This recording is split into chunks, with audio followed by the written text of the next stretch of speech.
Welcome back to the DCPU, where we're not going to kill you. We're just going to hurt you really, really bad. I'm your host, Frank, with my co-host, Thomas. Hello. You can sound a little more enthusiastic. And today, we'll be taking a look at the third film in the DCEU, the Oscar Award-winning Suicide Squad.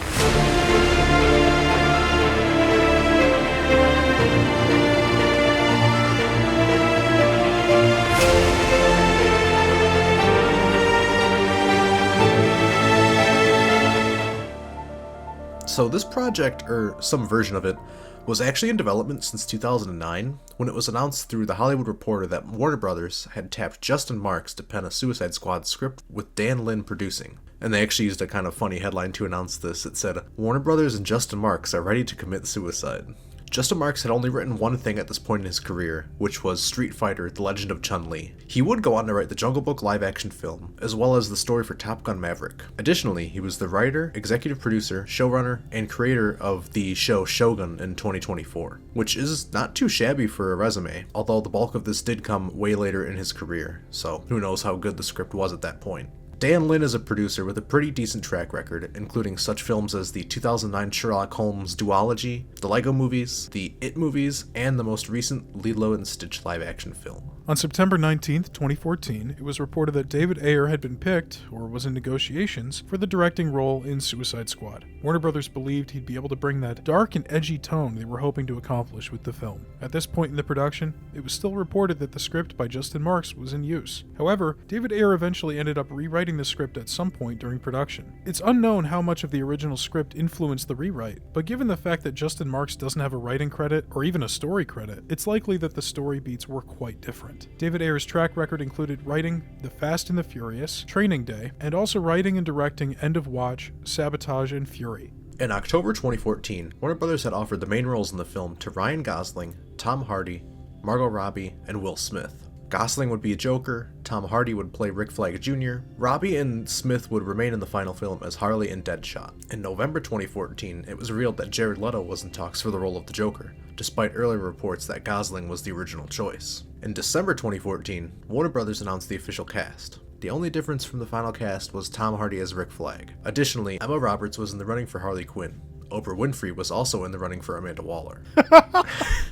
That's insane. I don't think that she could do that, but I mean, maybe she could. I've never actually seen her act in anything. I think she's more evil in real life than Amanda Waller. Did you hear about how there was a big fire in Hawaii and everybody was trying to evacuate to the other side of the island and the public freeway was backed up? And there's a road that cuts right through the island, but it was owned by Oprah and she wouldn't let anybody use it? Of course. She probably wasn't even fucking there. They're like, "Hey, I know you're in New York. They want to use your road because there's a giant fire." She's like, "Fuck no, that's my road." Yep, pretty much.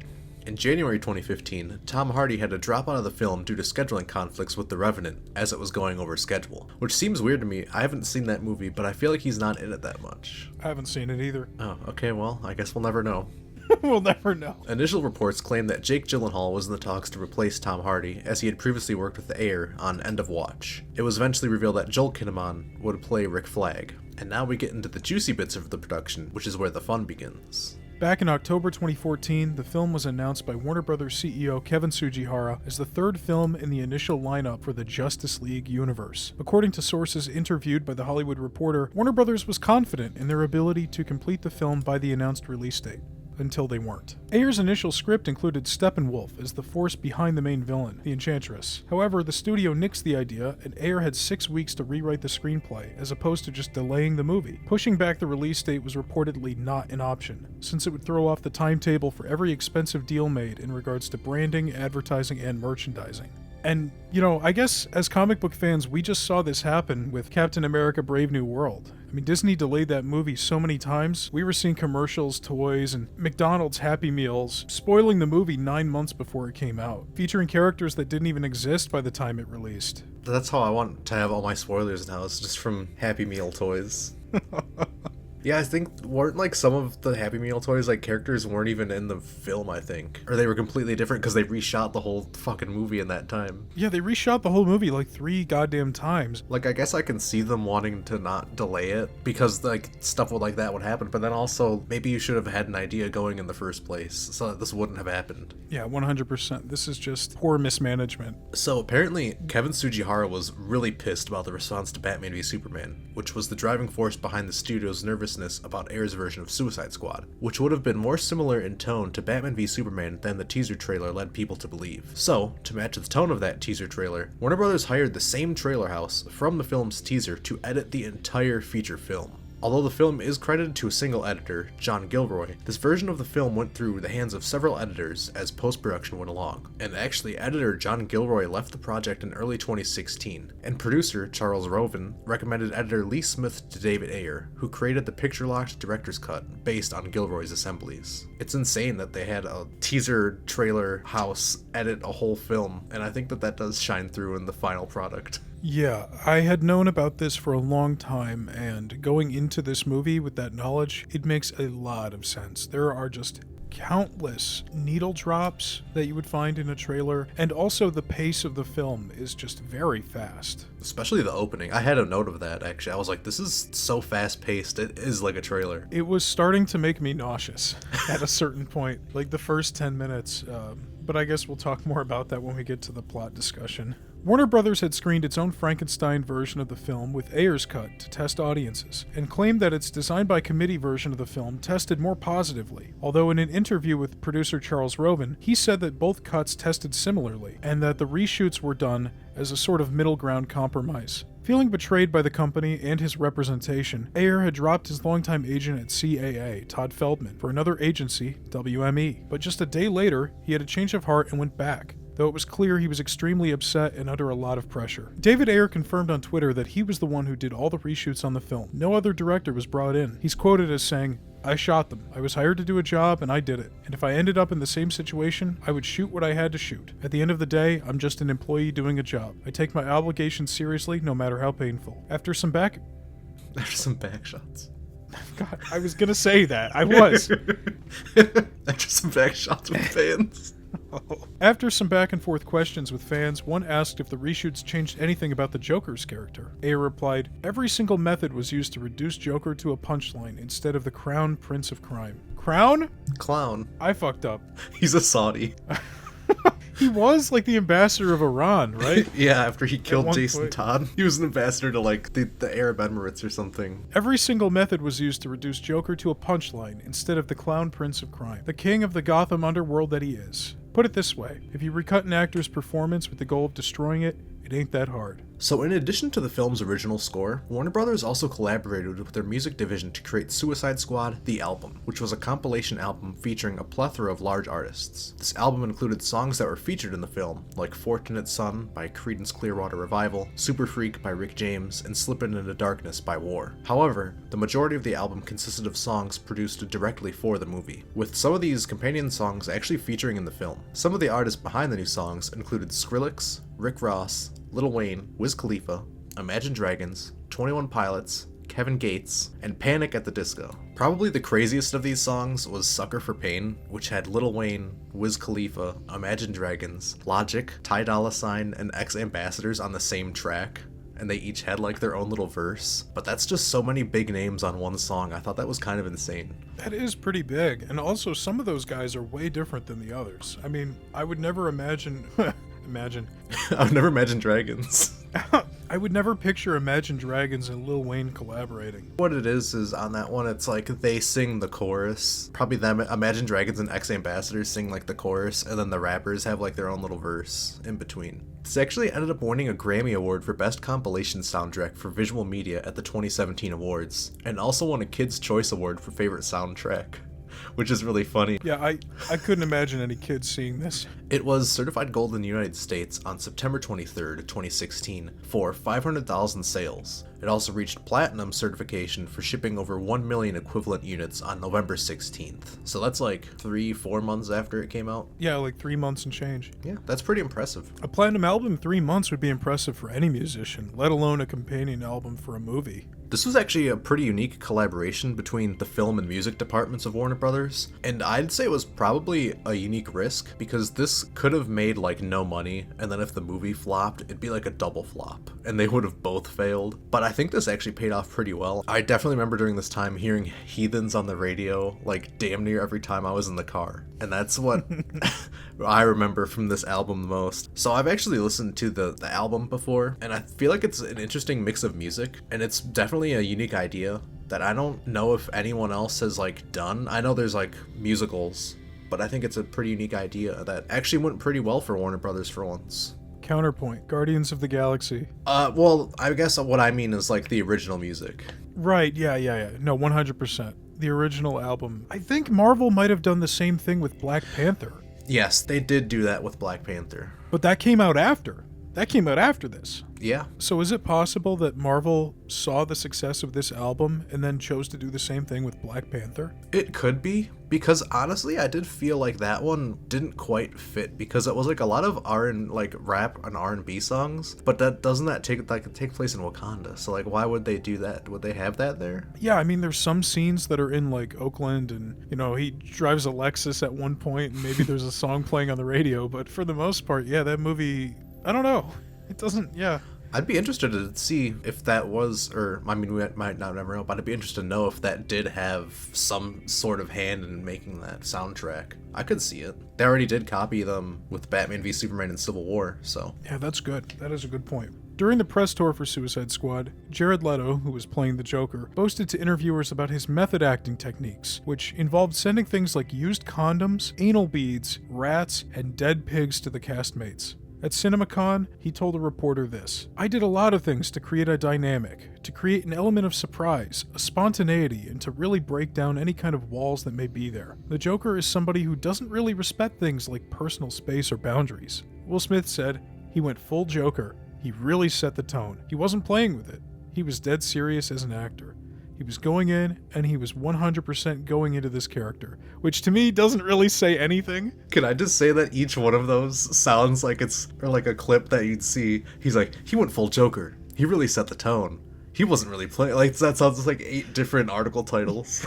Exactly. He's really just like saying the same thing 8 different times. He probably had more choice words to say, but he probably didn't want to say them during the promotional tour. Killer Crocs actor Adewale Akanuye Agbaje said he received sticky Playboy magazines and that it was a good gift because it had the effect of unifying us as a group, because then it became us against him. We sent the messenger back with the dead pig and our own personalized message. It got the ball rolling. It's just really funny because they like cut out all the back and forth of him in the squad in the movie, so it was all for naught. Oh yeah. He barely says anything. Real quick on the fly, I swear to God I saw a quote from the Jay Hernandez about this where he's like, "I wish he had told me about the condoms. I would have really liked to be there for that." So, like, what? No, he did. I forgot about this. I hope it's real. He wanted to like help him fill them? So yeah, he said something crazy like that. I don't know if I believe you. That'd be insane. No, I swear to God I saw this. And then it ends up you're just making it all up. Your brain is just making up. No, he was like, it. "I like to party too. I wish somebody had told me." It was something crazy like that. If I can't find it in the next 5 seconds, we'll just move on. But I swear to God. He's to the CinemaCon like, "Yeah, I wish we could have done it together." That is crazy. Big if true. I promise it's real. I can't find it though. That's definitely being kept in because that's hilarious. Allegedly. Like, I swear I saw this when we were doing research, but I forgot to find the article and now I can't find it. So maybe I just completely imagined it. I don't want to besmirch the guy for saying something that insane if he didn't actually say it. I'm going to show up on his doorstep and ask him. Yeah, tweet at him and ask him if he wanted to fill condoms with Jared Leto. But anyways, Viola Davis confirmed that Jared Leto had given Margot Robbie a live rat, saying, "I was saying loudly, 'Don't open the box.' I was halfway out the door when she opened the box and saw the biggest black rat you could imagine." Margot Robbie would go on to keep the rat as a pet, naming it Rat Rat, but eventually gave it away. In a 2021 interview with Jimmy Kimmel, she said, "Then the landlord of the place I was renting found out I had a rat and said Rat Rat had to go. So then Jay Courtney, who plays Captain Boomerang, said, "I'll take Rat Rat." And then his landlord wasn't cool with it either. So then one of the costumers on the job took Rat Rat, and then she had to give Rat Rat away. She gave him to Guillermo del Toro's daughters, who apparently have rats. So this rat passed through the hands of like 6 different people. I'm surprised it lived that long, honestly. Yeah, I mean, this is 5 years later. It's also weird to me that they have landlords that said no to rats. Aren't they millionaires? Like... yeah, that's a good point. I didn't even think about that. I guess maybe they don't want to be tied down. They were just sick. They're like, I don't want this fucking rat anymore. Get it out of here. And then they push it off on other people. Blaming it on a landlord that doesn't exist. Maybe. Yeah, my landlord. They're like, you own a mansion? You're like, yeah, my landlord, dude. During the press junket for Ridley Scott's 2021 film, House of Gucci. Are you serious? During the press junket for Ridley Scott's 2021 film, House of Gucci, Leto addressed questions about his behavior on the set of Suicide Squad. He claimed that 99.9% of what people read is bullshit. When confronted with the fact that some of the most alarming tidbits had come from his own answers during interviews for the film back in 2016, he said that his comments were made in jest. Any of the very few gifts that were ever given were given with the spirit of fun and adventure. And received with laughter, fun, and adventure. It's all filmed. They filmed it all. People were dying. We were just having a goof. Now, he says all this, but have you ever seen a behind-the-scenes video of him giving these gifts away? Because I haven't, and I couldn't find any. I don't think I've seen any behind the scenes in this film at all. Jared Leto, Suicide Squad. Let me just make sure we're not making an ass of ourselves. I just like when he's like, they're given it the spirit of fun and adventure, and received with laughter, fun, and adventure. Yeah, I don't think any videos of this exist. And I know for a fact when I was looking up the rat incident, he was quoted as saying that he denies that it ever happened. But both Viola Davis and Margot Robbie and Jay Courtney and I guess Guillermo del Toro all confirmed that the rat is real. Also, it really says a lot that both this interview with Robbie and Kimmel and this interview with Jared Leto is happening 5 years later. This is 2021, and people are still talking about the crazy stuff he was doing behind the scenes on this movie. It's because it's an Oscar award-winning film. People are going to remember this one, you know? That's true. We do remember it. Now, while we're on the topic of Jared Leto... Frank's favorite actor. No, but I did watch Tron Ares yesterday, which I guess will date this podcast episode, but whatever. And you know what? In Tron Ares, he is perfectly okay. He is perfectly fine. I mean, he's not a great actor, but he's playing a robot. Like, he's basically playing a Terminator in that movie that kind of learns to love at the end. I saw a crazy article the other day from The Hollywood Reporter about Tron Ares that said because it's doing so poorly at the box office, it may end Jared Leto's career as a leading man who heads franchises. I just don't know what the hell they're talking about because Jared Leto's not that big. Like, he is a big name, but other than Morbius, which I wouldn't call a franchise, what franchise has he been the head of? Like, he's Joker in Suicide Squad, he's a villain in Blade Runner 2, he's in Fight Club and American Psycho, he won an Oscar for Dallas Buyers Club, but like, he's not a franchise leading actor. He never has been. Even in Tron Ares, he's not like a franchise leading actor if you watch the movie. I just think it's weird. And I think a lot of the hate for him, well, a lot of the hate for him comes from other things, which I don't think we should get into on this podcast. But I think a lot of it does stem from his portrayal of the Joker and how that's really burned itself into people's minds because he's still getting interview questions like this 5 years after the movie came out. Yeah, I don't think that the failure of Tron Ares really says that he can't be a leading man. I think it just says to him that, like, you shouldn't take these roles. You need to do, like, dramatic stuff. Maybe don't go for these types of roles. Like, I'm not trying to go to bat for Jared Leto. I guess my point is there are plenty of legitimate reasons to dislike him. But his acting isn't one. Yeah, I don't think his acting is one. I mean, he's fine. I mean, he has an Oscar. Yeah, he has an Oscar. He won an Oscar for Dallas Buyers Club. And even if you don't think he's a good actor, I don't think he's a bad actor. No. I think he's perfectly fine. I mean, I think like a lot of actors, he has his good and bad. Yeah, and I think it's just that in this movie, people were so turned off by his method acting antics and also the general direction the character takes in this movie that he just gets all the hate for it. But he didn't write the script, he didn't direct it, he didn't make the costume or the makeup or anything. That's all way past his level of control. Yeah, he wasn't the one who chose to have the tattoos and the grill. So look, I'm not trying to say that I'm Jared Leto's biggest fan or that he's a fantastic actor and everything, but I do think it's interesting that the portrayal of Joker in this movie and his off-screen antics became so infamous that it kind of haunts him for the rest of his career. Too long didn't read. Frank is a huge Jared Leto stan. I love 30 Seconds to Mars. He has 6 of his filled condoms. I actually collect, I bought them on eBay. I have all of the used condoms from Suicide Squad. So, alongside the film's release came the official novelization. And what's noteworthy about this is that it was actually written by prolific American comic writer Marv Wolfman, most famous for his run on Teen Titans and writing Crisis on Innocent Earths. and writing Crisis on Infinite Earths. He's the co-creator of Blade, Bullseye, Nova, Black Cat, and more at Marvel. And at DC, he's responsible for Cyborg, Raven, Starfire, Deathstroke, Tim Drake, Vigilante, and Nightwing.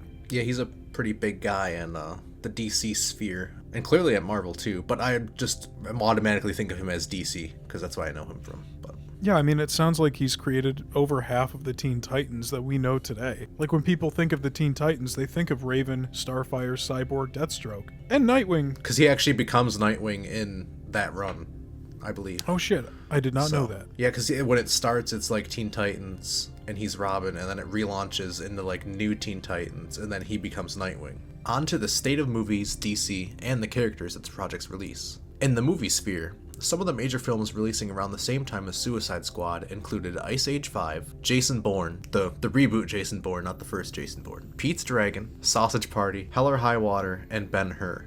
This was yet another release window in which Warner Brothers really had no direct competition from other superhero movies. But you know, that Sausage Party, that was pretty big, took a big chunk out of their box office, I bet. Oh yeah, I bet. And Ben-Hur.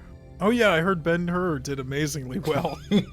Like in the last episode, DC's new relaunch known as Rebirth was just getting started, featuring a new Suicide Squad comic with a lineup of members mimicking those of the movie, including Amanda Waller, Deadshot, Rick Flag, Captain Boomerang, Harley Quinn, Killer Croc, Katana, and Enchantress. And the new book launched on August 17, 2016, which was less than 2 weeks after the film's release. It's also worth noting that Harley Quinn went from being a fringe player in the company's comics to a major star during the late aughts and early 2010s, with a leading role in 2009's Gotham City Sirens and 2011's Suicide Squad lineup, with an explosively popular New 52 solo comic that started in 2013. You know, I don't really know where, because yeah, you're right that she did kind of pop off around this time, and I don't know why. I think it was just the New 52. Like, when I was doing research, it looked like she had a solo book in the early aughts, like in 2001 or 2002, 2003 maybe, but it didn't sell that well. And then they gave her a new book 10 years later, and it just found its audience. I feel like this also kind of helped too, because this was like, I remember in 2016, like everyone was Harley Quinn for Halloween, or all those weird couples would be like, she's the Harley to my Joker.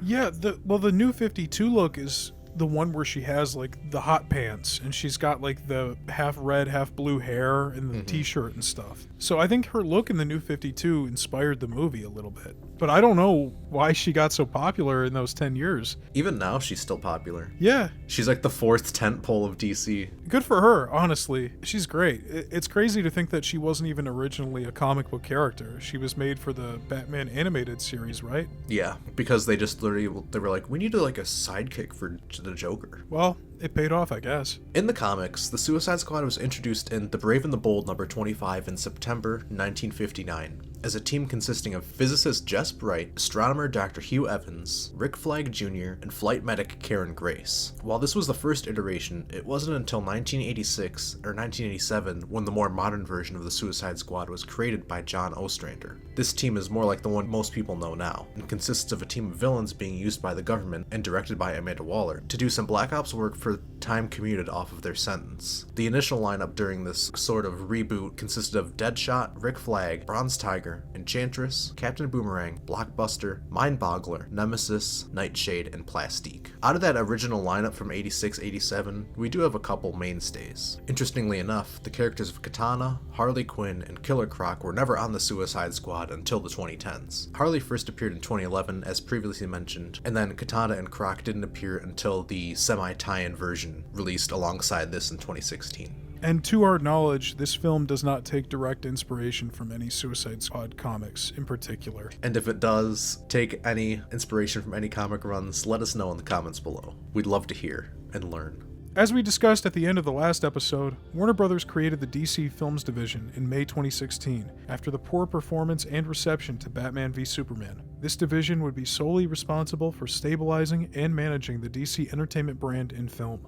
And now we move on to our discussion of the plot. So, the film starts off after the aftermath of Superman's death, where intelligence officer Amanda Waller convinces the US government to greenlight Task Force X, a Black Ops response team of criminals and supervillains. The team will be used to combat metahuman threats under Waller's control via nanite bombs implanted in each criminal's neck, which can be remotely detonated if they try to rebel or escape. If successful, they will have their sentences shortened. Honestly, I thought the opening was weird for me because they show, I think it opens with Harley and then Deadshot, and then they might even have their flashbacks, and then they go to Amanda Waller having dinner, and it's yeah, so I have this team, and I felt like that would have been the perfect way to introduce that they have these characters, and then also having the Superman funeral at the beginning would have tied in so that we already have a set stage for this film. Superman funeral? Is that in the extended cut? Because I don't think that's in the theatrical. She walks past a guy who's selling Superman t-shirts. Yeah, I think it's right before that. She's Superman's death. You're right. Yeah, it's weird. The synopsis doesn't say it, but Deadshot gets 3 introduction scenes. One of the first things we see in the movie is him in his cell at Belle Reve, and then we also see him doing his thing with the assassination. And then we also, once Amanda Waller pulls out the big binder, have the scene with him and his daughter confronted by Batman, which I thought was pretty cool. I honestly love Deadshot. I think all 3 of those scenes are nice. I think Will Smith does a great job throughout the whole movie. Yeah, I think the first time I watched this, and probably a lot of people's sentiment online, was that, it's just Will Smith playing Will Smith. But I feel like watching it this time, I didn't see him as Will Smith as much as I thought before. I thought he actually did the character pretty well. There was some lines that I didn't think he was as good with, but it could have been done during the reshoots, where maybe he wasn't in the zone as much or something. What lines? What, we're some kind of Suicide Squad? No, yeah. Amanda Waller has dinner with these US military guys, and she's explaining how the bombs are going to work and how all this is going to work, and she pulls out a big binder, and through that binder we get our introductions to most of the cast, not all of the cast. Which is weird. Which is weird. Slipknot does not get a scene at all, which makes what happens later to him way more obvious. Yes. I'm really not a fan of the whole, what I wrote in my notes here is vomiting up Skittles aesthetic of the movie. Yeah. The title cards and the little character introductions, they're giving me a very lol so random, Hot Topic, Borderlands kind of vibe that I just thought was very off-putting. I think it's very ugly, and it seems like Harley gets it the worst because there's a lot of scenes of hers where she has those flashbacks that have that weird pulsating rainbow filter, and I just felt so nauseous every time it happened. Yeah, I noted that too, because there was a couple, it wasn't even necessarily just for her, but it was these weird visual effects where the screen flashed and they did kind of a 3D effect on it that was weird, and it also, I said it was disorienting for me, but I didn't necessarily hate when they got introduced, they did the little neon signs for them. I thought that was kind of cool. However, I did think that showing, it could have been cooler if it was maybe a dossier sheet or something. Yeah, that's what I have a problem with. Not that they're pausing to give us the information about these people, but the way it's actually presented just seemed very Cookie Monster sweatpants, it's very it's just very lulz random. Yeah, it's not exactly what I would have done. And it's also weird because that is only present in, I'd say, the first maybe third of the movie. I can't remember much of that happening later in the film. Yeah, no. I think when Katana's introduced, she gets a little bit of that rainbow filter too, but she doesn't get the goofy Borderlands style title card. So I think they just stopped. And then it comes back for the credits. Yeah. But everything in between, you're right. That kind of aesthetic sort of disappears. I think the funniest thing is that the introduction for Harley Quinn already directly creates inconsistency in the DCEU timeline, because apparently this was added during reshoots, but when she's introduced, it says, under her long list of crimes or whatever, it says accomplice to the murder of Robin. But then when you find out that Joker is supposed to have his damage tattoo in the grill already because he killed Robin and Batman did that, and then he has the tattoo in the grill to remind him of when he went crazy and did that, but he already has them in the Arkham flashbacks. So then there's some inconsistency there, and I guess that wasn't in the the Ayer version, and it was added later. I also took note of that. I made the same note. Like, I was like, okay, David Ayer says that Joker's got the grills and stuff because Batman broke his teeth. And then this movie says she was involved too. And it's like, well, if she's involved, how is she still a doctor at Arkham when he's got the grills? Yeah, no, 100%. I'm glad you wrote that down. What did you think of the Batman cameo? I like it. I like seeing these characters appear in other projects. I wish it would have happened more often in the DCEU. We see it again later with Captain Boomerang's introduction, where Flash pops up for a second, which I didn't know about that one. I knew about Batman popping up. I didn't know Flash was in it too. It's a nice way to tie into like the universe as a larger whole. Yeah, definitely. I mean, that's, the whole point of this is to have the characters crossing over. That's the appeal of this whole cinematic universe thing, so it's nice that the movie does try to do it. Although I do have to ask where some of these heroes are by the end of the film, because things escalate and get very out of control. That's kind of interesting to note that this would be, if you're not counting in Batman v Superman with the Flash coming through the portal, this is the first, we see of the Flash in the DCEU. Because I think Zack Snyder shot that scene on the set of Justice League so that they could put that scene in. I didn't know that, but I do think he shows up in the dossier footage at the end of Batman v Superman. Well, yeah, I meant he's in his suit here, though. Oh, he's in costume. Yeah, I see what you're saying, yeah. And also, we don't get to hear him talk at all when he's in that clip of Batman v Superman. No. Except for the time traveling. What do you think of Margot Robbie? I like her as Harley Quinn, but I wasn't sure if I liked her as when she was in her doctor phase or whatever. But that could just be I didn't really like those flashbacks as a whole because they felt weird in the timeline for me. Because I couldn't tell how long she's actually been Harley. But I mean, she's good in the role. Yeah, I think she's perfect. I remember I had watched The Wolf of Wall Street, and even then, which was, I think, 3 years before this, in my head, I'm like, that's Harley Quinn. If they ever do Harley Quinn, it's gotta be this lady. So I think they fucking nailed it. But boy, is she over-sexualized in this movie. A lot of the women, well, at least her and Enchantress were. Yeah, right from the get-go. She's striking these weird poses and licking the prison bars, and when they suit up later on, she literally has no pants. And all the men are looking at her, and she's like, what? Yeah. Yeah. I think she said those shorts were super uncomfortable to wear too. I believe it. If you can call them shorts. Yeah, they're not, I wouldn't call them shorts. It's a bit longer underwear. Yeah, it's like a Speedo. And I saw that David Ayer was criticized for this online, and later on Twitter, I think, he came out and apologized for it. So I guess it's nice that he acknowledged it after the fact and said that he would do it differently now. I think it kind of goes back to, as a director, and I believe in his life, that he grew up around crime in LA, so I think that might just be kind of what he's used to seeing, or because that's what a lot of his movies deal with too, is crime and stuff. So maybe he's just in that mindset more, or I don't know. That was a bit too much for me. Yeah, it was very, very over-sexualized. And it's not even that you can say he doesn't know how to write women, because I think Katana is a lot more normal, and Amanda Waller is great. She's not sexualized at all. She's not? I thought she was. Well, I was barking at the screen every time she showed up. Oh.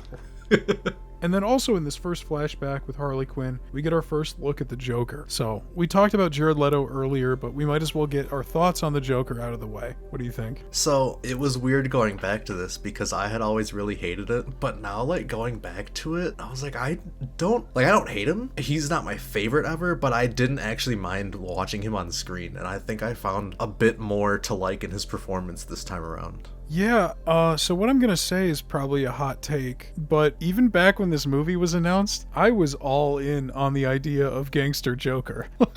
I like the tattoos, I like the grills, I like the bling and the fucking trench coat. I was all for it, and I got so much shit from all my friends at school for it, and I don't think his performance is the greatest, and I don't like the full direction they take it in, but I do like the idea of a Joker like this. His performance kind of reminds me of Jim Carrey, with a hint of Heath Ledger Joker, but just his delivery, especially earlier on in the movie, reminded me of Jim Carrey. I don't know why. Maybe as Riddler, maybe just in general. I don't think he does a terrible job. It's not great, but like we said earlier, he's fine. I think also part of, at least for me, why he might not have worked is because we don't really see him that much in the movie at all. And actually there's a lot more that it appears was cut where he was actually in the movie more. So I think I would have liked to see more of him actually in this movie or throughout the universe as a whole, which obviously never happened. But yeah, it's strange. I mean, he's established as like the kingpin of Gotham's underworld, but we only see that for like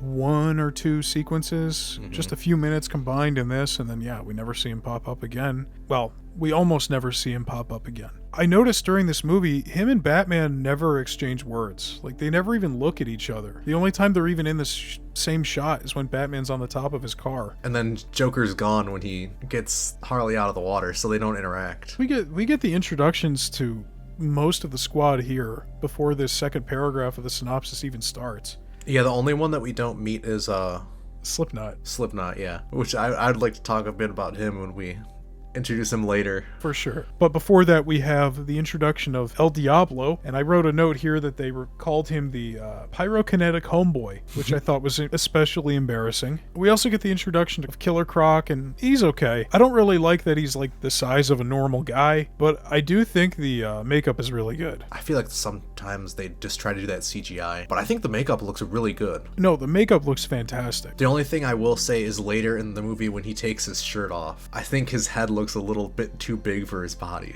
And I think like around his collarbone, you can kind of see the seams of where his head makeup and his body makeup are separate. Could be, yeah. And that in like that last shot. And that could just be because of reshoots or something. I have no idea. Maybe it was CG.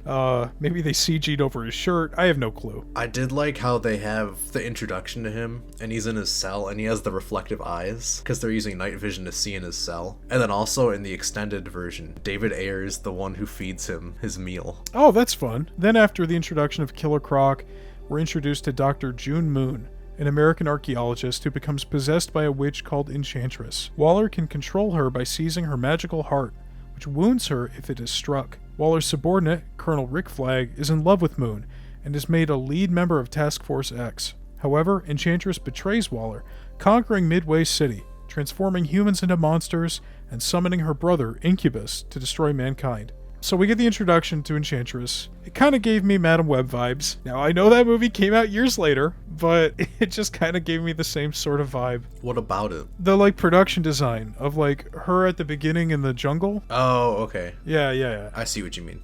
Not in the rest of the movie, just the, like, origin of how she got her powers. It was very, like, short. It was, like, a 30-second scene. Yeah, and considering how important Enchantress becomes in this movie, like, very quickly, you'd think they would have spent a little more time on her. She's just, like, not even a character, really. Her and June Moon. Yeah, that's what I mean. June Moon is, like, not even a character. Yeah. I mean, if you think about it, they had the opportunity to do a thing here that Marvel would do later with the Thunderbolts, with the Century. You know, have a character who's, like, super powerful, but they're also, like, two sides of the same coin. It's kind of like a Hulk thing, or a Jekyll and Hyde thing, I guess, is, like, further back, as an example. But that could have been cool, but she's not really, like, a person.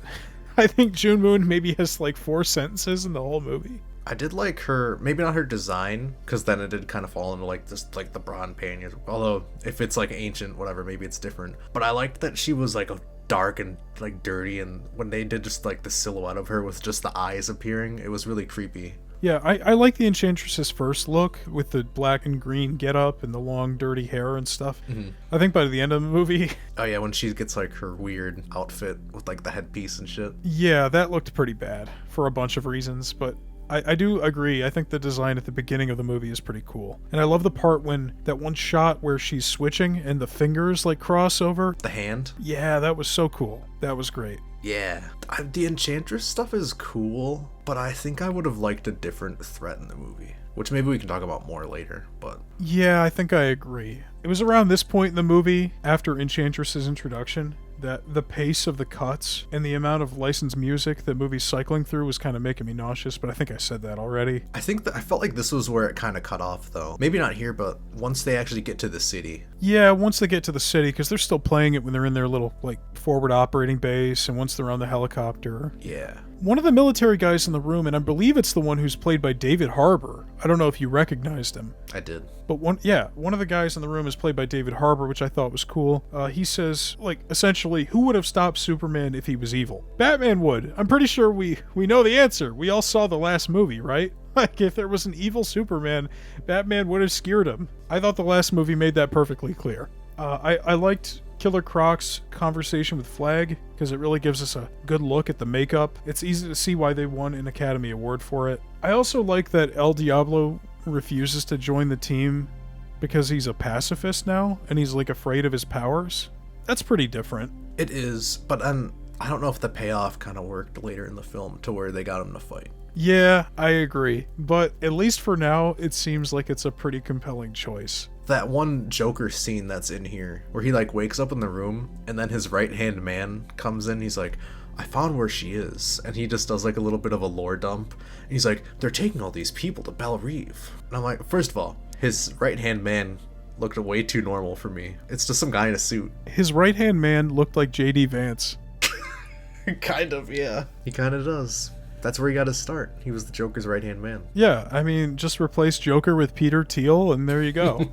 But I thought that Joker scene did feel a little bit out of place. And I think there is one that got cut out that I'll talk about later. But there was supposed to be another scene in between here where we saw more from Joker.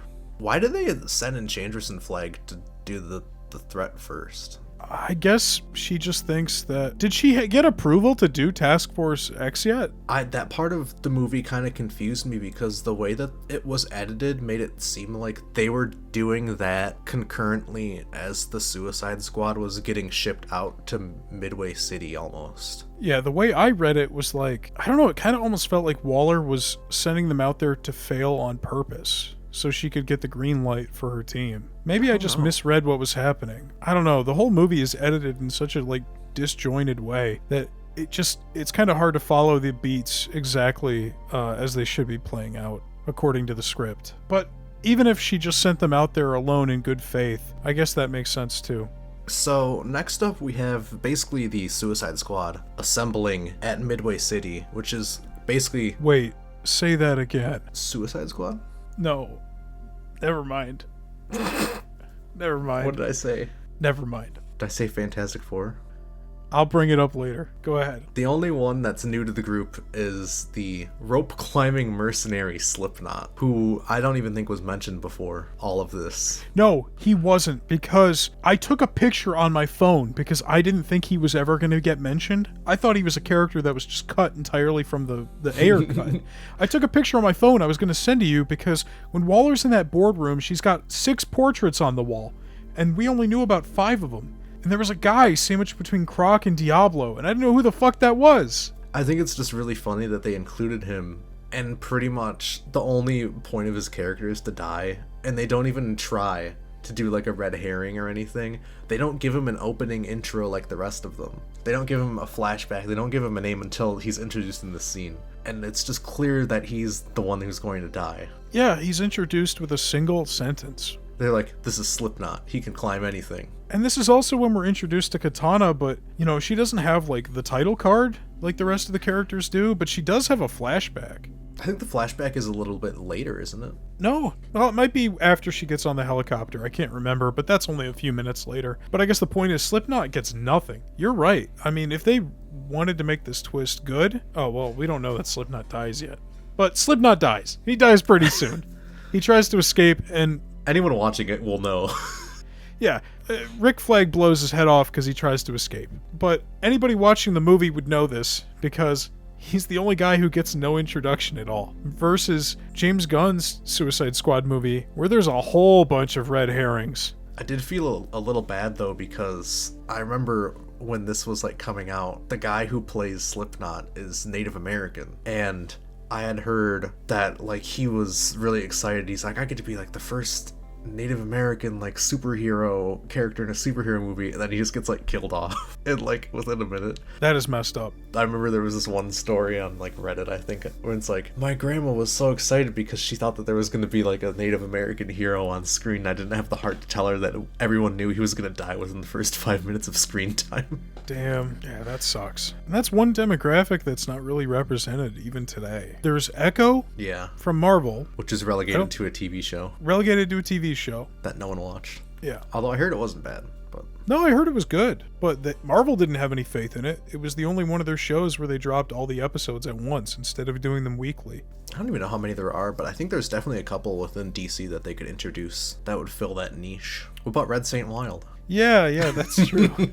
That's true. What's funny is also when they're getting introduced to the team at the airbase or whatever, they have these other soldiers, and one of them is played by Scott Eastwood. And I remember when the movie came out, or before it came out, people were theorizing that he was playing like Nightwing or Red Arrow in disguise on the team for Batman, like undercover, because Scott Eastwood is like kind of a big name just in relation to Clint Eastwood, his father. So then just to have him kind of be a throwaway character was kind of funny. Yeah, I mean, that wouldn't really work because we know Robin doesn't exist. Hey man, they already rewrote his death by including Harley Quinn in it, so. Good point.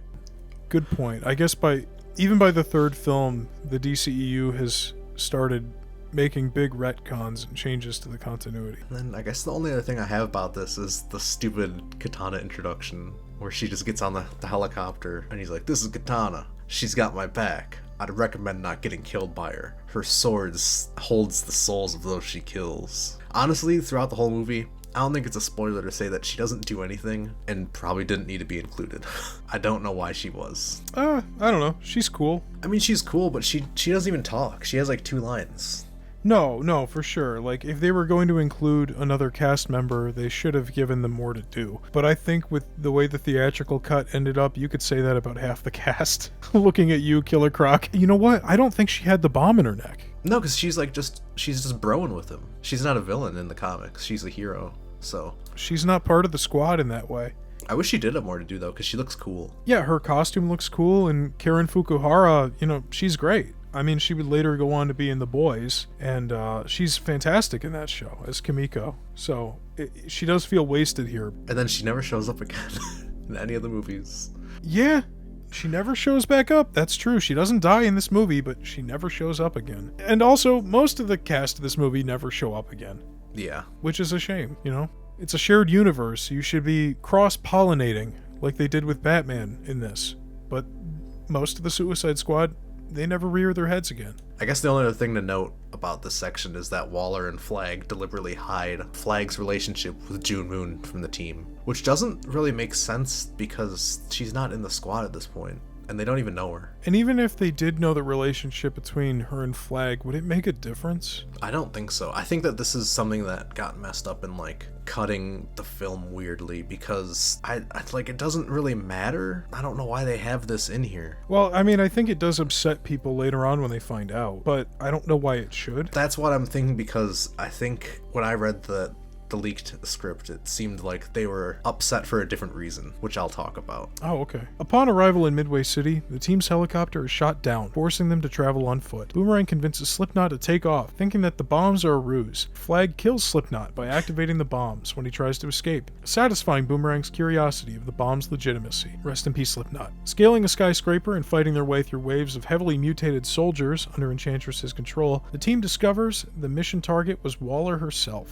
R.I.P. Slipknot. I remember I saw this, God, was it like the Thursday it came out? I think it was on like the Thursday it came out at like 7 o'clock. I saw it with a friend, and we both were like excited about the movie, but we both knew that obviously Slipknot was gonna die. So when it happened in the theater, we both started laughing, but we were like trying to hold our laughter because we didn't want to like ruin the mood, but we like turned to each other, we just started laughing because like we knew it was gonna happen, and then it just happens so quick. Then he just slams into the side of the building. It's unexpectedly funny to me every time I see it. Yeah, I don't know if it's meant to be played for laughs or not. I mean, because Captain Boomerang is a pretty comedic character throughout the whole thing, so I don't know. I feel like maybe his reaction to it is supposed to be funny, but I'm assuming it's supposed to kind of be like a oh shit moment. Yeah, around this part I had wrote down that, because this is actually like a huge chunk of the movie. A huge chunk of the movie is them like fighting through the streets and then fighting through the various floors of this skyscraper. And I noticed while I was watching, the skyscraper's actually got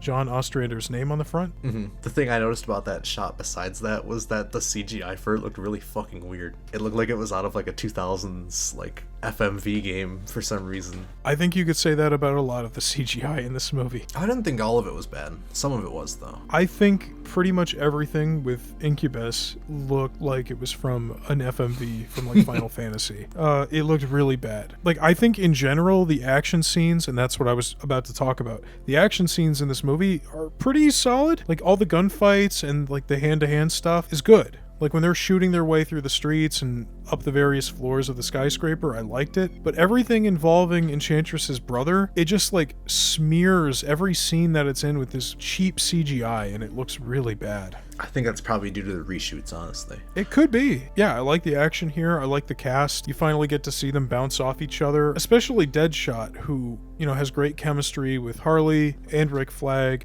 Those three characters mostly. El Diablo kind of doesn't really talk. Killer Croc definitely doesn't talk. And even Captain Boomerang doesn't chime in as much as I was expecting him to. It's really just those three characters that are sharing the spotlight. Yeah, I would have liked more between the other characters, honestly. Or maybe just a little bit more about them, or just a little bit more including them, because they felt like a bit of an afterthought. Especially Boomerang. By the end, I had a note and I was like, he didn't really do anything.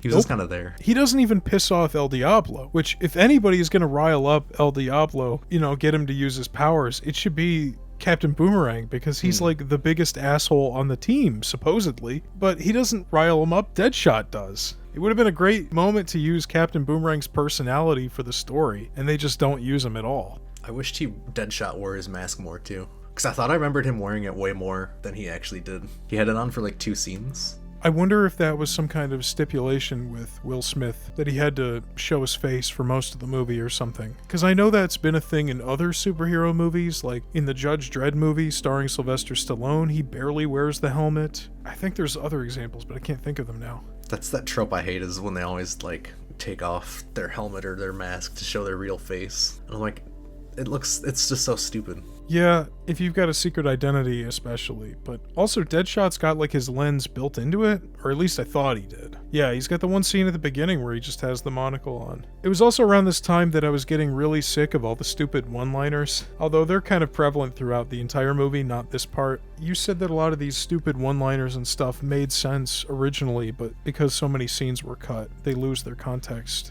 Yeah, I felt like there was definitely a couple instances reading the whole script where, like, I would recognize certain lines that were, like, catchy or whatever, but they would be missing lines in between of dialogue or, like, other missing context from the script where it seemed like they just left the line in because it was catchy or something. Yeah, and you read the entire script, right? Like, there was a leaked version of the script. I didn't read the beginning the most, but I read, like, probably 75% of the end and the middle. So you read most of the film's script, because for those who don't know, a draft of David Ayer's script leaked online about 2 years ago, and Ayer has come out since then to confirm that it's real and that they did shoot it. And the fact it got taken down just proves that it's real. Oh yeah, Warner Brothers tried to scrub it from the internet. So kudos to you, man. That's a lot of pages to be reading, and that's impressive. I did have a note, too, of the Harley flashbacks. Kind of felt weird because I didn't feel like she was the main character in the movie. Yeah, the main character is definitely Deadshot, right? Yeah, that's what I thought too. If she was, because we're introduced to him first in the movie, or at least in the extended cut. He's the only one who gets like a satisfying wrap up because he gets to see his daughter and stuff. Yeah, so that's why I was confused by having these random like flashbacks throughout the film of Harley turning into Harley or whatever. And they kind of just cut the momentum a little bit. Yeah, they're put into the movie at weird places where I don't really think it adds to the story. Like, I mean, I know more than the average person walking into the theater to see this, but do we really need the origin of Harley Quinn? Can she not just be a crazy person helping the Joker? No, we have to explain it all. We have to see her get dipped in acid and stuff. I did think it was funny when they had the phone from the Joker, and it was like, I am nearby, be ready. And it was like very formal.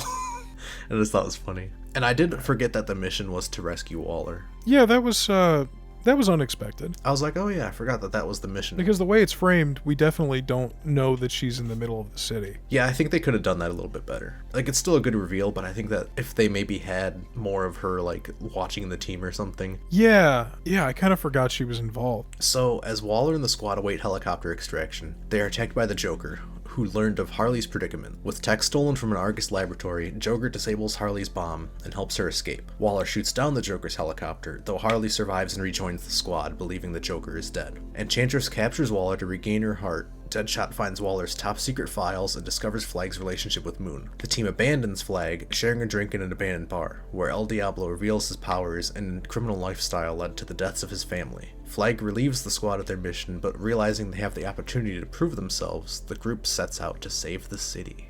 So, by this point, I realized the movie I was watching. Now, the film is called Suicide Squad, and the beginning is certainly different in a few ways. But by the time the third act comes around, it clicked for me. What I'm watching is a film that I've already seen before, and it's called The Avengers. This is The Avengers. You have a ragtag group of people, powers and no powers, that are brought together by a government figure. Coincidentally, they're both black. And they both go into the city to stop a wizard who has a mindless army of drones. And one of our squad members has a connection to them. And you also have a giant blue laser shooting into the sky, ripping a hole through the clouds. You have a MacGuffin, in this case, Enchantress's heart, just like the Tesseract. And in the third act, you have them all come together after squabbling and arguing to kind of rally together and work as a team. This is the Avengers. There are a lot of differences in the details, but there's also a lot of similarities. I think it just kind of lends itself to it being just too generic.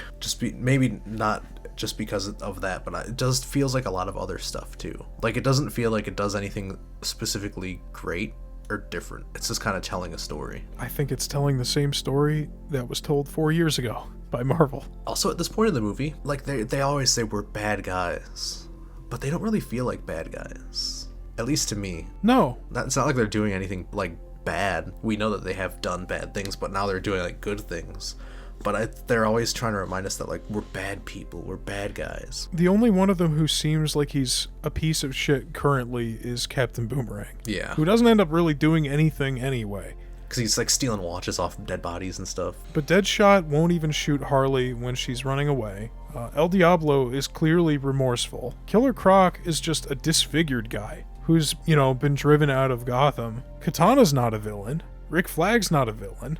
And Harley is clearly wrong in the head and also has been abused by this psychopath. Yeah, I mean, to me, this is the Avengers. This is the Avengers. For all the reasons I just described. I don't know how anybody could watch this and not see the parallels. It was everywhere. By the time you get to the third act, too many things were lining up. It even ends in a similar way. Iron Man doesn't die, but he makes the same sacrifice play that El Diablo makes. And then it's funny because Thunderbolts is kind of riffing off Suicide Squad, which is riffing off Avengers. And Thunderbolts is also, by the end, called The New Avengers. It's a copy of a copy. I mean, maybe I'm just seeing something that isn't there, but I think there's a bunch of parallels. And I'm not saying whoever wrote the script was trying to set out to make an Avengers knockoff, but that's just how it feels to me. And if it's not him, it would be the studio. I mean, the studio saw how much money the Avengers made. They're on their third movie now at DC, and Batman v Superman didn't even crack $1 billion, which the Avengers did. So maybe during the rewrites and the reshoots, they thought, let's make it more like the Marvel movie that grossed $1 billion.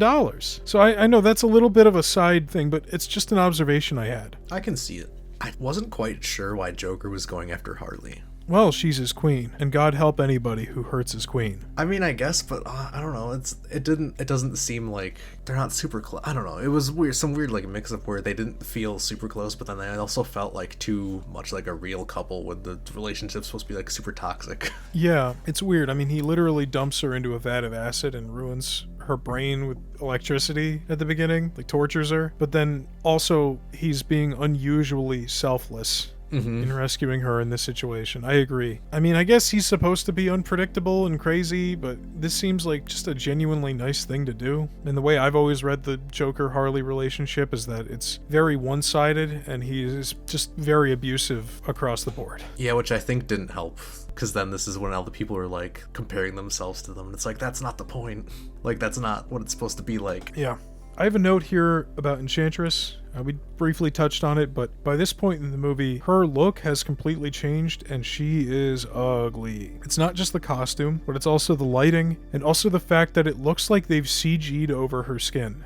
Like, it kind of looks like a Ryan Reynolds Green Lantern situation or something. I don't know what exactly is going on, but she's not wearing a tangible costume. There's like parts of her that are just like shimmering as she moves in like a cheap CG way. I don't know. I don't know if it's the result of the reshoots or what, but it is really ugly.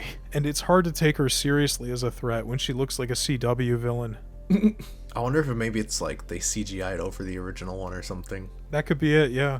At that point, though, this is when they get mad at Flag, and then I did not understand why they were mad at him in this, because, like, what he did isn't horrible. Like, they're supposed to do the mission, and it's not like he was misleading them or anything, because at this point, their mission, like, he's just following orders, and they literally have to do it, so I don't know why they're mad at him. You know what I mean? No, yeah. It seemed too forced for me. Yeah, it did seem like a last-minute reason to drive, like, because before this, the group didn't really have a reason to be driven apart. The only thing that really would have divided them is Harley trying to ditch them, but Slipknot and Boomerang tried to do the same thing, and I'm sure if Deadshot or Croc or El Diablo could escape safely, they would. Like, it doesn't really seem like something you'd hold over the rest of the group, or the rest of the group would hold over on you if you tried to escape. And I don't see how the relationship between Enchantress and Flag would make any difference. I mean, he's still there to do a mission, and so are they. And I think, again, this is either something that was added during reshoots or it was cut around, because the reason why they get mad is different in the script, which definitely worked better for me. And then I did think it was funny while they're talking, and Diablo's telling his, like, life story or whatever, and his wife is like, bro, you gotta stop being in a gang, and then they, like, cut to him, and he has, like, his whole face is tatted like a skeleton, and I'm like, he kind of chose his path already. He can't do much with that. I mean, people can change, but I did think it was interesting that in his, like, flashback, and then the hallucination we see a little later, that he was already, like, a tatted up gang member, because I figured that would have tied into him getting his powers and becoming like a villain or something. So to see that the powers came after was interesting. I thought he said he was born with them. The tattoos? Or no, the powers? Sorry. No, the powers, yeah. Maybe you said that and I missed it. Or I might have read it. He either said it or I read it in the script. Yeah, and then also Flag having the letters from Deadshot's daughter the whole time made me laugh. Because he's like, I have these. And it was like pouring outside. And they're just dry. And I'm like, why do you have those on you? It is weird that he's carrying around these letters from Deadshot's daughter the entire mission. Like, what would be the point of carrying them around if you weren't going to give them to Deadshot? I mean, maybe Waller was like, oh, if he tries to do something, like, here's some letters from his daughter or whatever. But even then, I feel like you have to be more personal to actually be like, oh, wow, I actually care now because you gave me these letters that were being held away from me. There was some kind of story that they were alluding to where it seemed like they wanted an arc where Deadshot stops murdering people. Like, Deadshot tries to change. Like, he says early on to Harley Quinn something along the lines of, I put on this costume and I kill people and I like it. Yeah. And by the end, I think we're supposed to have some kind of arc with Deadshot where he's not enjoying it anymore. He doesn't want to be doing it anymore. We see that with him refusing to shoot Harley, and we see it at the end when he's got this like hallucination of his daughter, which he ignores to shoot Enchantress, but I just don't think it gets there. Like, I think he has good chemistry with Rick Flag and Harley Quinn, but I don't think Deadshot ever has a moment or series of moments that really make that change feel organic. And again, I think it could be chopped up to how disjointed the editing in the movie feels. Maybe that's giving the script too much benefit of the doubt, because I haven't read it, and I don't know what Ayer's version originally looked like, but the movie as it is now, that everybody knows, it just doesn't get there for me. I think it boils down a lot to the fact that there doesn't seem to be a lot of work to actually bring both the squad together as like a family unit, which made me laugh in the final part. I know we're not there yet, but when Diablo's like, I already lost one family, I'm not gonna lose another. And I'm like, there's nothing bonding anyone that tight. Like, I wasn't getting family from them. But between that, and then also like, there was a whole kind of subplot between Flag and Deadshot kind of getting like respect for each other that wasn't really in this version either. But it felt like nothing that was built up throughout the movie actually paid off or felt like a reward for going through the whole thing. It felt very like abrupt. Yeah, I don't know. I think maybe a way they could have made it work, not to play Monday morning quarterback, but if they had made a version of the story where the Suicide Squad already exists and like Deadshot is joining it as a new member and the rest of them already feel like a family and then they accept him and he lets himself be accepted, maybe that would give him a reason to change and, real connection. But you're right, as far as the movie goes now, they're all strangers. And sure, they've got some one-liners, and they grab a drink or two at the bar near the end, but that's just not enough. You needed to set up moments like that from the get-go if you wanted this to be believable. Yeah. Because unlike the Avengers, which I think this movie's ripping off, those characters all had movies of their own for the most part. These are all people we've never met before. And at best, we get brief flashbacks to what got them here in the first place. We really don't know any of these people. Yeah, the bar scene being the catalyst for like their whole bonds growing even thicker did not work for me. I think that they also wanted you to see some sort of relationship between them as a group when Harley left and then comes back. And I think that they want you to, at least in the script, it seemed like they wanted there to be some sort of like happiness that she's back, which did not translate into the movie at all to me. It doesn't help that she's barely missing. Yeah. I mean, from when she leaves on the helicopter to when they're reunited, it's, 10 minutes? I guess maybe they thought that she died in the crash, but they don't really have a reaction when they see her. No, I mean, when they see her again, it's just like, there she is. Okay, come on. We got work to do. We gotta keep going. Let's go. The squad attacks Enchantress, while Killer Croc and Flag's platoon of Navy SEALs plant a bomb beneath the subway, which is underwater, to kill Incubus. And we haven't mentioned it so far, but do you know what an incubus is? It's a band. It's the term for it's a male succubus. Do you know what a succubus is? Oh, whoa. Yeah, so an incubus is like a demon that lives off sexual energy or semen or something. That's why Jared Leto's in the movie.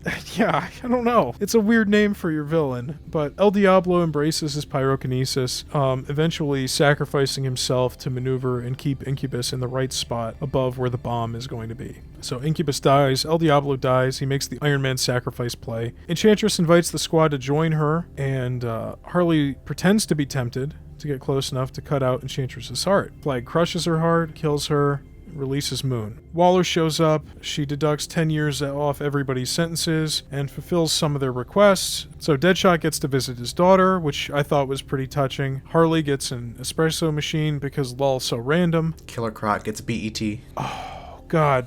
Killer Croc, boy does he ever. I wrote down in my notes, and I'm not sure if we should keep this in the episode, but how do black fans feel about Killer Croc?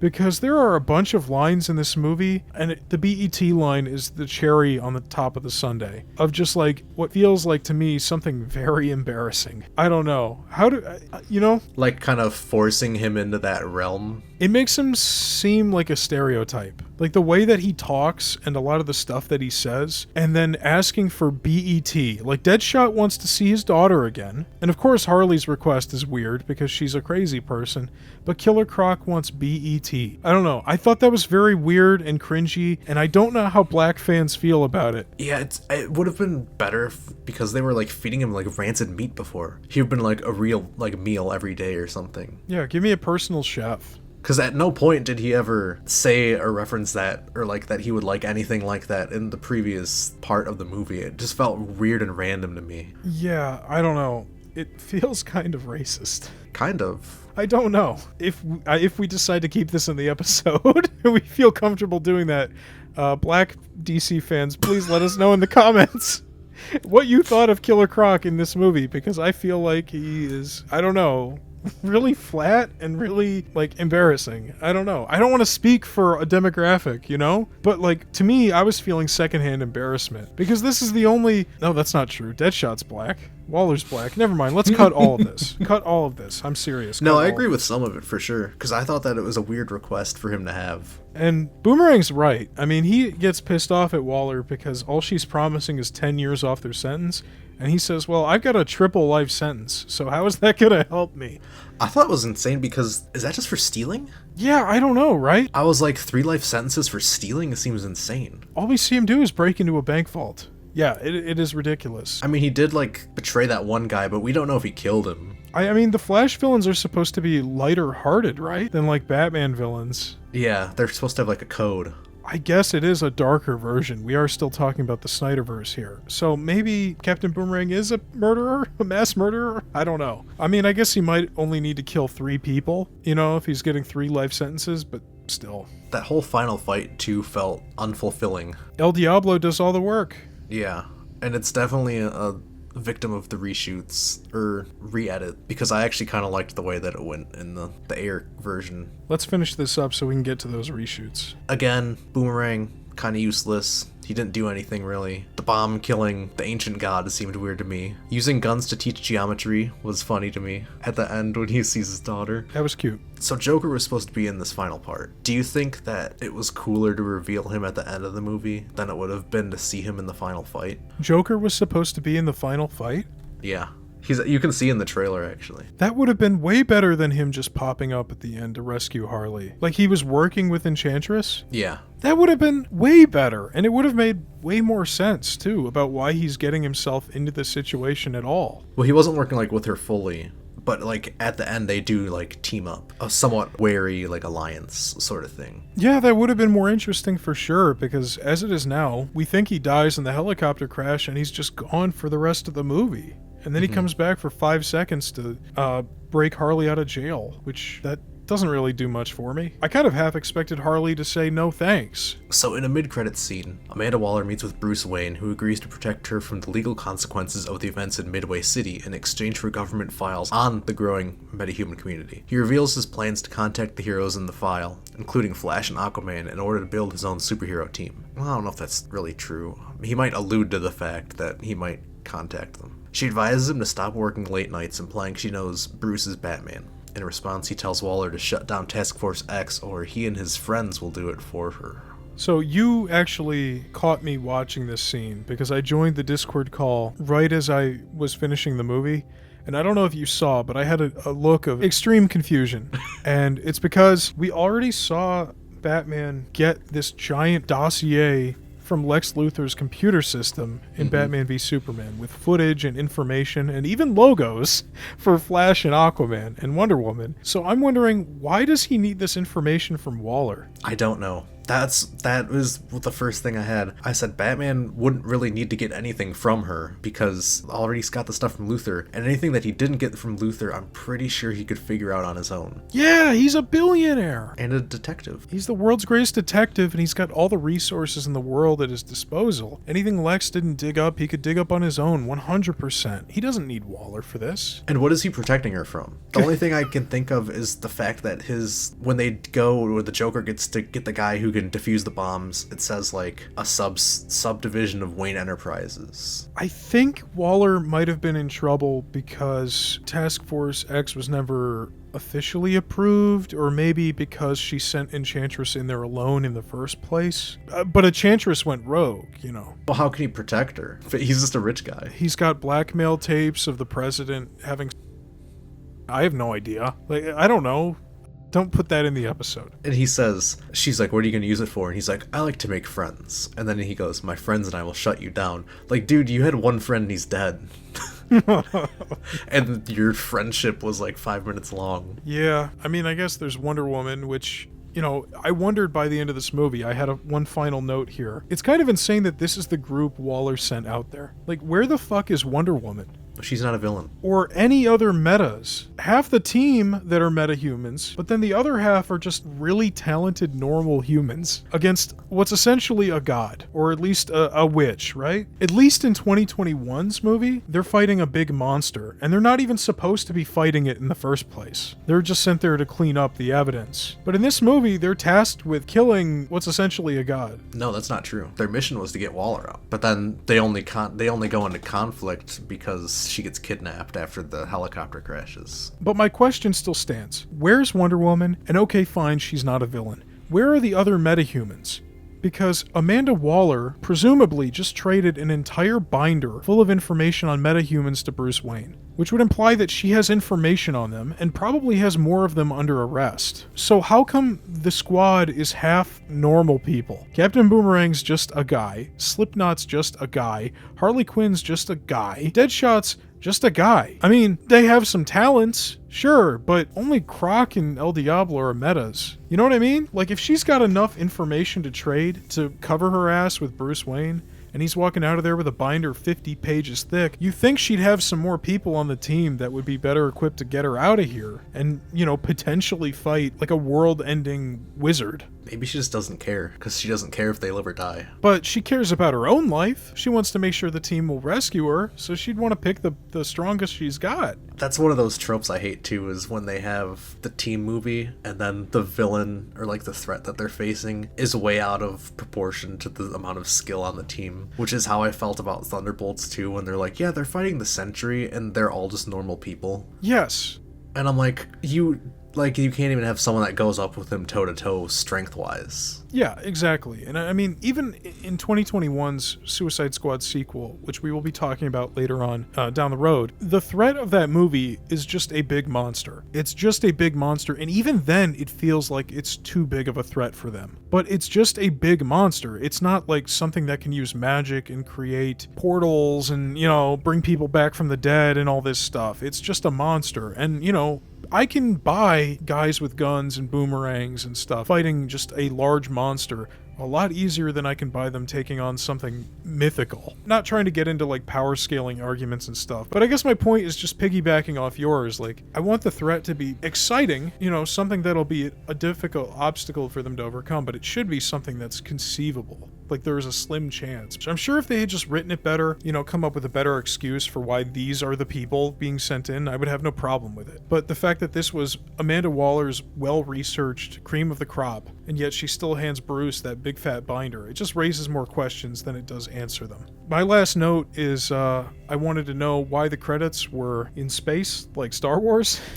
I don't know, and I told you I sat through them all because I thought that maybe there was another post-credits scene. There wasn't.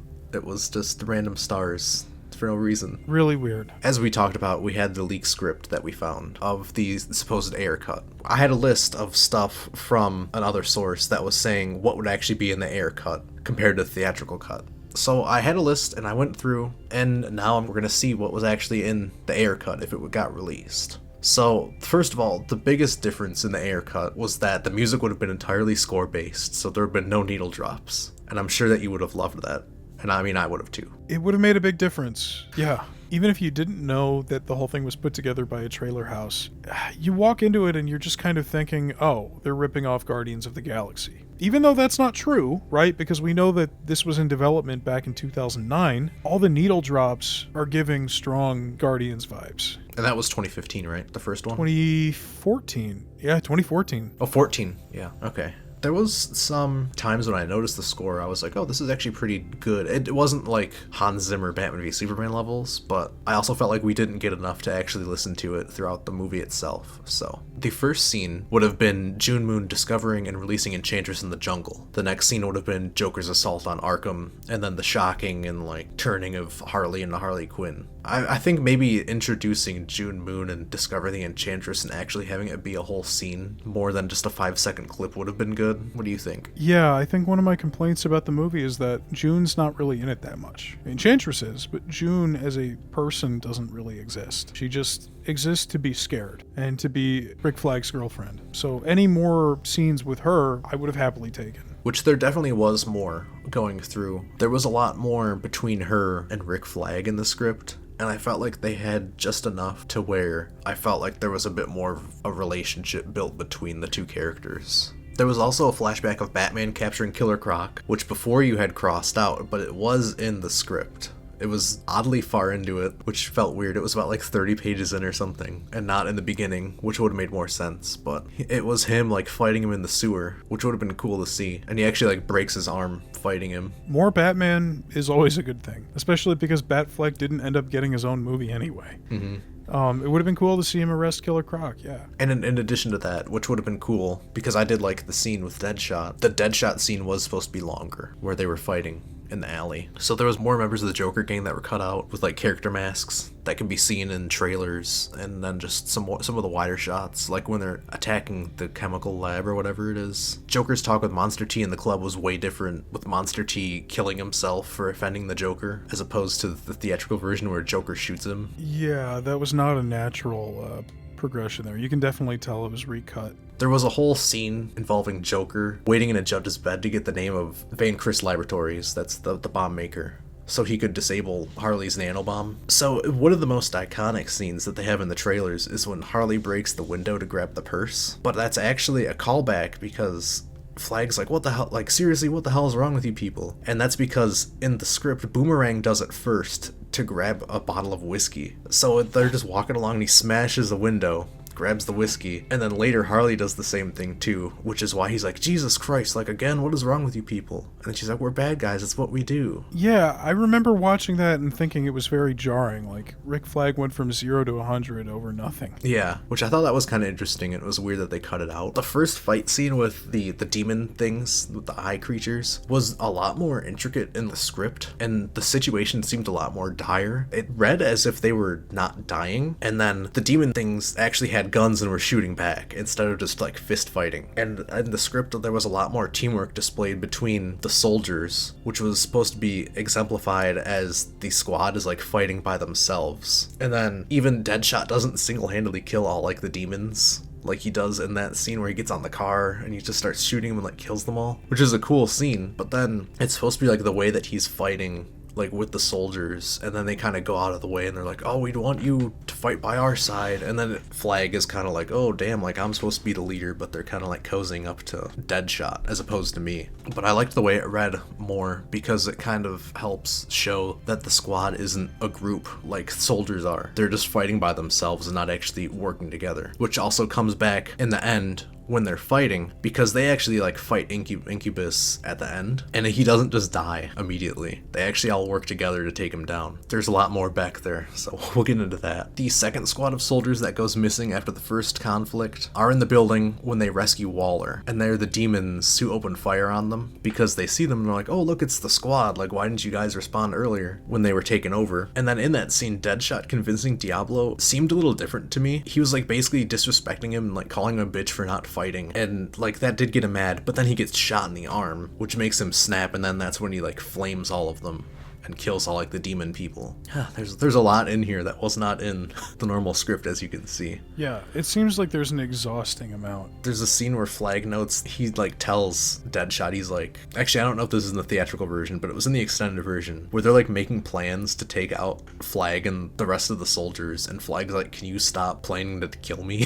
I know what's happening. And then that's supposed to be like a sort of respect thing where Deadshot's like, oh shit, like I see like you're reading us or you're onto us or something, because there's like a whole subplot in this where they become like best bros. There's also a scene where instead of Midway it says it's Metropolis, so I don't know if this was originally intended to take place in Metropolis or if it was a mistake, but I had to go back through and go back up because I thought that they were in Metropolis all of a sudden, but it was just like a typo. So then there was one that said Harley and Deadshot would have hooked up during the mission, which is like semi-confirmed, because in the script they do, after Harley zones out in the stairs and then Deadshot like wakes her out of her trance or her flashback, they do like start making out or whatever. I wouldn't say that they hooked up because they get stopped, but there's definitely some kissing, and then there's like kind of some romance in the end, like that one part where Boomerang's like, you know what they say about the crazy ones, and then at that part it was supposed to be Deadshot looking at Harley and he's like, oh yeah, like he likes her or something. I'm glad they cut it. Yeah, I don't see how it would have factored in at all. Even in the script with more to do, it seemed like it came out of nowhere. There was a lot more on the soldiers that work with Flag in the script. They're actually like named, and they have more lines where they actually talk to Flag and work with them, and you can actually see that throughout the script as they like die. Flag is sad because these are like his bros, and I think that they kind of wanted it to be like a run in parallel to the squad and show them like this is how soldiers are supposed to work together, and then kind of have it reflected in the squad and how they work together. This is one of the most interesting things to me, is how the whole thing is reframed in this compared to the normal one, because as we know in this version, there's the giant blue beam of light in the sky throughout the whole movie, but I'm pretty sure that that is not actually present in the script. When they're in the helicopter, when they're going to the city, and she goes, "Oh, do you see that?" It wasn't actually supposed to be like the blue beam. There were the civilians evacuating on a bridge and a missile hits it. And then that's when Deadshot's asking Flag what's going on, and he says, "Oh, it's like terrorists." And then throughout, they have a bunch of TV reports playing when they're like going in rooms, and they're talking about the events happening, and eventually they're talking about the terrorists having a nuke. And then Flag deduces that Waller and the government is going to nuke the city to stop the threat, which would kill Enchantress and Dr. Moon. And then that is when the squad goes to the bar scene, because they think that they're about to get nuked. And they're like, well, fuck, if I'm gonna die, I'm gonna go out like having a drink or whatever. Which I think works better than them getting irrationally angry at Flag for doing nothing. Oh yeah, that works way better. And then, as I said earlier, Joker would have been in the final battle, which can also be seen in the trailers. He would have showed up, and then there would have been a whole like thing of Harley kind of standing up to him a little bit. And then probably the other big thing, Diablo survives the final battle in the script, which I don't know how I feel about that, because throughout the whole movie only Slipknot dies. I feel like at least Diablo dying at least raised the stakes a little bit. It is called the Suicide Squad, and they are meant to be expendable, so I can really see it being good either way. I think his death in the movie as is was a little bit weak. So if he still would have died, but they had just, written it better, or it didn't feel so sudden or unearned, I'd be okay with it. I don't know. I really liked Diablo. I thought El Diablo was one of my favorite characters in the movie, honestly. So I would have liked it if he lived and had some redemption there. I mean, there's definitely a lot more, and you'd probably have to read it yourself to actually get an idea of what is going on in it. But what do you think of it? I mean, it seems like some of the changes work at a smaller level to, give it more flavor. But it also seems like there's some pretty big differences too, which I think would have made the movie, if not better, at least more coherent. And I guess that kind of leads into our next section. Did we think this worked?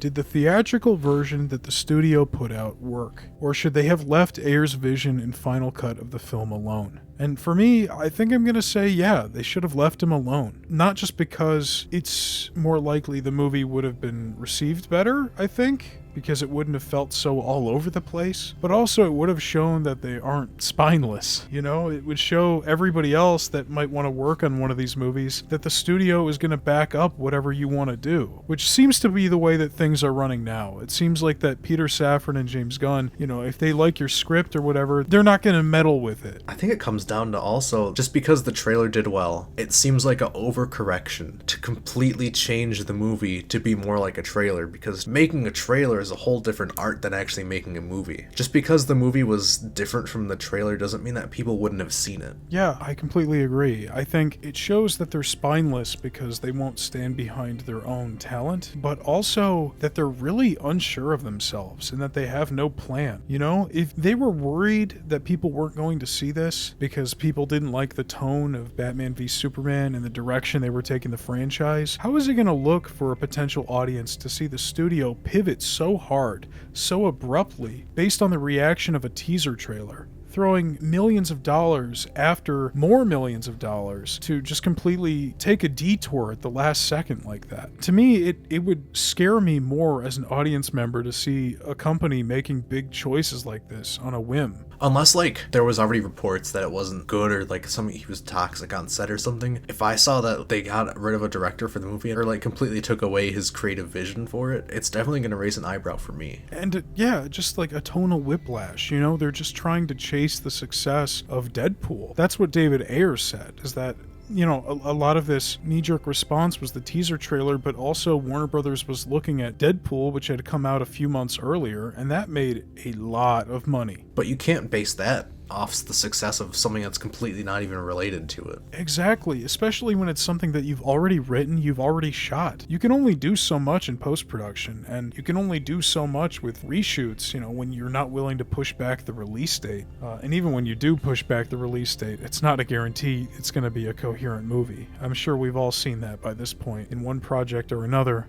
And another question, I guess, you mentioned reports that the movie wasn't going to be good and that Ayer might not have been a great director. So my next question here, and did it work, is would Ayer's cut still be a bad movie, or at least not a movie that fans would have wanted? I think the answer is possibly. We'll never know. We'll never know. And I don't know if his vision for the movie would have been better, but I think it would have been more coherent, and I would take that because the movie we have is already not very good. So if we're going to have one, I'd rather have the one that makes more sense. Based off of what I read, I thought that it sounded like what he had in mind was more compelling and had a bit more heart and just better story in it than what we got. Do you think this contributed positively to the DCEU? Not really. No? And I think the only way it contributed positively is that James Gunn came on to do the sequel, and then that led to the whole reboot. Because, how much of this actually affected the movies, the universe itself? It's a good question. And as our listeners will find out in the upcoming episodes, not a lot of these characters are going to be coming back.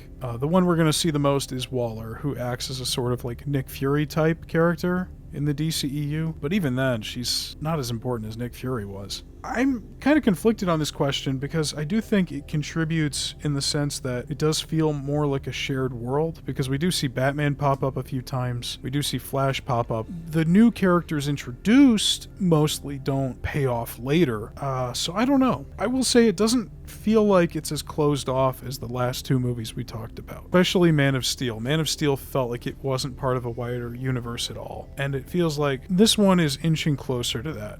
Or it's leaving more doors open, I guess. But it doesn't set up anything we didn't already know. It's all only setting up Bruce with the information, but anybody walking out of BVS would already know he's got it. And then the last question for did we think it worked? Was it wise to make this the third project ever in the shared universe they were making? And I think no. I think, they were working on some version of this since 2009. But by the point in which it's actually getting made, it's clear that they're riffing off of Guardians of the Galaxy and, at the very last minute, Deadpool. And it seems like when you're trying to build a universe, I don't know, there's priorities, man. It's weird that they've got a Suicide Squad movie before Flash or Aquaman, when Flash is in this movie. I think it was a weird choice. I will say, I think that it's an interesting choice, because this is really one of the only superhero movies, even now, this and the Suicide Squad, really are only the two movies that actually kind of deal with a villain point of view out of the main DC and Marvel superhero films. So I think that it is a unique kind of project to work on, and I think that's probably why they wanted to do it. But I think it would have been even better to do it down the line after solo movies had come out, because imagine if they had a Batman movie, Aquaman, Flash, and imagine if they had Harley, Black Manta, and Boomerang in those movies, and then we can see them come back and do something else on their own. Oh, absolutely. That is a great point. If they had made this later on and just restrained themselves, we would know the cast better, and they would be better fleshed out, and they would be villains we actually cared about instead of these D-listers for the most part. And, even Marvel's own attempt at ripping off the Suicide Squad with Thunderbolts, they're villains from other movies. Sometimes they're not the main villain, or sometimes they're anti-heroes like Red Guardian or whatever, but the point is, you're right, this isn't really something that either of the big two have tackled on the big screen, a whole movie centered around the villains. It's a fun idea, and you're right, if they had waited, I think it would have been a lot better. Of course, I don't know if at any other point after that if they would have wanted to make it or not, but it's an interesting what-if question. It is a what-if question, but I don't know, I think they could have fit it in at some point. It doesn't matter what we think, it matters what the people thought.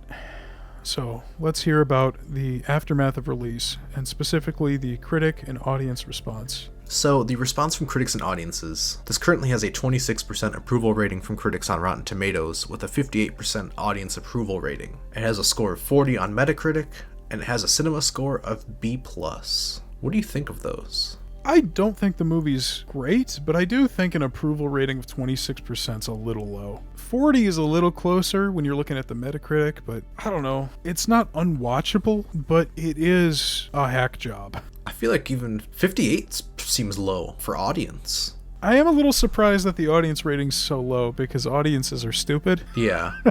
So I would expect much higher ratings, and I'd also expect much higher audience ratings because of this next topic. Shut down Rotten Tomatoes. On August 3rd, 2 days before the film's worldwide release, a fan of the film launched a petition on change.org calling for the shutdown of Rotten Tomatoes, the review aggregator site. In the petition, they explain, "We need this site to be shut down because critics always give the DC Extended Universe movies unjust bad reviews, like Batman v Superman, Dawn of Justice, and Suicide Squad. And that affects people's opinions, even if it's a really great movies." They also spelled effects with an A. Over 21 psychotic people signed this petition. Over 21? Oh, did I say that? Over 21? 22 people. 22 people signed this petition. A classroom of 5th graders. Over 21,000 people, truly psychotic, signed this petition, which made enough noise to attract the attention of countless online news outlets. You're listening to 2 of them right now.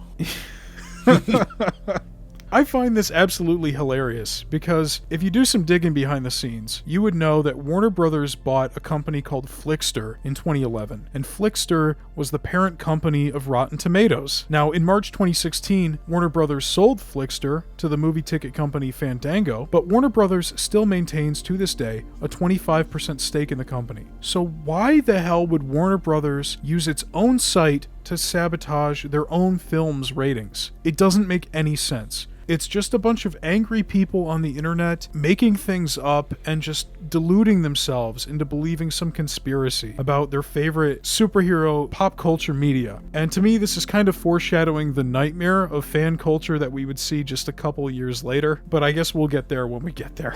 Over time, this especially is when it felt like fandom culture really took a big upwards curve and people became very passionate about what fandoms they were part of and started taking a little too much stock in what other people had to say. If you like the movie, that's fine, but then if you look at all these reviews of people who don't like it, then you're gonna get mad. And everyone is entitled to their own opinion, but also maybe everyone doesn't like the same thing. So I think that sometimes it's easy for even us to look at reviews and kind of get, maybe upset about something if we don't agree with it. But you just kind of gotta throw it away and keep your own opinion of things. Yeah, it seems like something happened around this time where people online just went absolutely crazy. And I think you're right on the money with that. You say that they're passionate, I say that they're crazy. Some of these guys go to extreme lengths. Creating this petition is something that someone would do because they've deluded themselves into this fantasy that someone is out to get them and what they like personally. And maybe it's just me,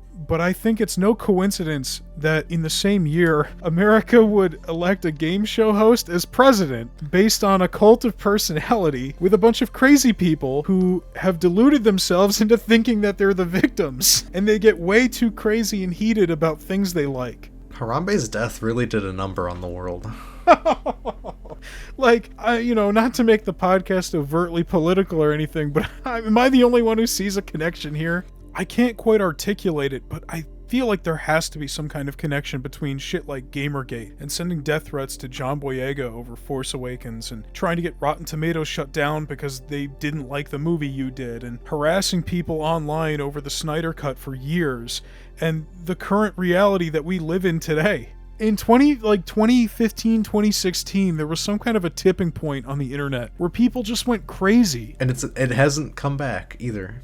No, it's been 10 years and it's still just as insane. But you know what? It doesn't matter what we think. It doesn't matter what those 21,000 people think, because what talks more than 21,000 people is money. So let's get a bit of that box office. So the estimated budget for this film was $175 million, which honestly, the budget, I think that's a good number. They have a lot of big names in it. I'm kind of surprised it's that low. That's true. I mean, I think Viola Davis already won her Oscar by this point. Will Smith is obviously a huge name. Jared Leto. Margot Robbie wasn't as big, but she was on her way up. Yeah. So it made $749 million in total.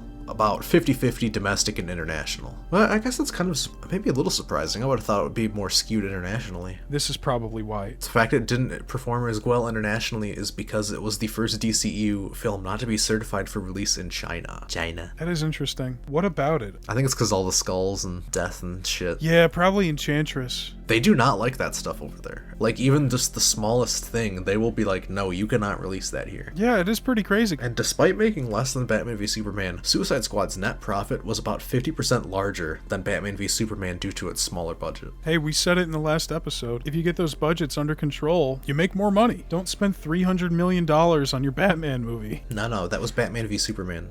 So it's like half a movie each. Right. So something else that happened after release is Suicide Squad. Fuck. Something else that happened after release was Suicide Squad winning the Academy Award for Best Makeup and Hairstyling at the 2017 Academy Awards. This would be the only time a DCEU film would ever win, or even be nominated for, an Oscar. We weren't joking at the beginning of the episode when we said this is the Academy Award-winning Suicide Squad. And, as Thomas mentioned earlier, there is an exhaustive list of differences between David Ayer's original version of the film and what was shot versus what we saw in theaters. Following the controversial release of Justice League in 2017, which we'll talk about in a couple of weeks, don't worry, fans gathered online to create the hashtag #ReleaseTheAyer in an attempt to get Warner Brothers to release his original version of the film. And by 2020, the movement had garnered enough popularity to draw public support from David Ayer himself, who posted about it on social media. In August of 2023, Ayer said that James Gunn, the current co-chairman and CEO of DC Studios, was in favor of eventually releasing his original cut of the film. Although it's interesting to note here that, like how he had kind of dropped his agent and then picked him back up after a day, David Ayer also had a stint where he was tweeting about how no one should ever get their hopes up about the film coming out and how he had given up and how he was moving on, and then he quickly went back on it to his original stance. So I'm not sure what's up with that. The tweets are deleted now, but you can still see them cited within several news articles around the end of 2024. But during an interview with The Hollywood Reporter earlier this year, Ayer claimed that Gunn still wanted to help him release the director's cut. But Gunn also wanted to wait until the rebooted DC Cinematic Universe had first, quote, got some scores on the board. But at the time of this podcast recording, there are no official plans for its release. But that's it. That's Suicide Squad. But before audiences would see Bruce Wayne follow up on his threat to Amanda Waller, we would first take a detour back in time to the Great War as we witness the origin of his only remaining ally, Wonder Woman. Thanks for listening. If you liked the show, or if you hated the show, please let us know in the comments and share it with your friends. We'll see you all next week. Bye-bye. See ya.